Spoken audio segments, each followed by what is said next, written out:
নমস্কার বন্ধুরা, আর মাত্র 7 দিন বাকি আছে পুরুষোত্তম মাস। কিভাবে এই ব্রত সমাপ্ত করবেন, পালনের সময় বাকি সেটাই জানাবো। আগামী 15ই জুন সোমবার শেষ হতে চলেছে পুরুষোত্তম ব্রত। ওই দিন ব্রহ্মমুহূর্তে ঘুম থেকে উঠে ভগবানকে জাগরণ করে ফুল ধূপ দ্বীপ জ্বালিয়ে ভগবানকে আরতি করে নেবেন।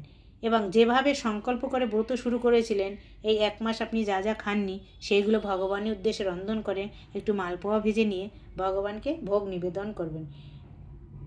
এরপর হাতে একটুখানি ফুল নিয়ে ভগবানকে অঞ্জলি প্রদান করবে। বন্দে নবঘন শ্যামল ত্রিভুজায় মুরলীধর পীতাম্বরম ধরম দেবং চারাধম পুরুষোত্তম গোবর্ধনম ধানম বন্দে গোপাল গোপরূপিণ গোকুলাশ্রমীশানং গোবিন্দায় গোপিকায় প্রিয় নৌমি নবঘন শ্যাম পীতবাস সমোচ্চতম শ্রীবৎসভাসী তুরস্কং রাধিকা সহিত হরিম।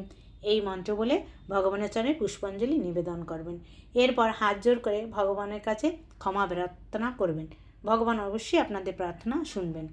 এরপর কিছু বৈষ্ণব বা ব্রাহ্মণকে ভোজন করে কিছু দক্ষিণা, উপযুক্ত তাদের দক্ষিণা দিবেন।